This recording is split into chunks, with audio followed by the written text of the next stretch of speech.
ज्यावेळेला आपण नारळ वाढवतो त्यावेळेला आपल्याला खोबरं त्याच्यातलं जे आहे ते खोवायचं नसेल आणि आधी म्हणजे थोडे तुकडे करून मिक्सरला लावायचं असेल ना, तर ते आपल्याला जे खोबऱ्याची वाटी आहे ती अलगद कशी काढायची, तर त्यासाठी ही एक ट्रिक आहे. तर जो नारळ आहे, जी नारळाची करवंटी आहे ती पूर्ण ना अशी गॅसवर गरम करून घ्यायची.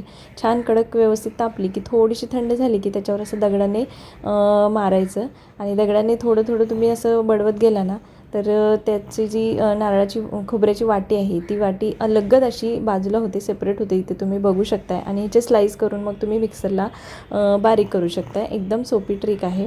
नंतर काय झालं, जो भोपळा शिजवला होता तो त्याच्यात मी पीठ ॲड करून व्यवस्थित घाऱ्यांचं पीठ मळून ठेवलं आणि डोशाचं पीठ होतं ते सुद्धा व्यवस्थित पॅक करून ठेवलं, म्हणजे दुसऱ्या दिवशीच्या नाश्त्याची तयारी होते. मी हा जो छोटा कुकर घेतला आहे ना, त्याचा मला खूप फायदा झाला आहे. पटपट पटपट आपले काम होऊन जातं आणि भोपळा शिजवून घेतला आणि त्याच्यानंतर मग मी त्याच्यातच खिचडी भात केला. दुपारी आहोने आईस्क्रीम आणलं होतं ते सुद्धा खाल्लं आणि संध्याकाळी ना घाऱ्या बनवल्या. ह्यावेळी घाऱ्या बनवल्या होत्या त्या खूप छान झाल्या होत्या आणि सगळ्या घाऱ्या माझ्या फुगल्या होत्या. चलो बाय.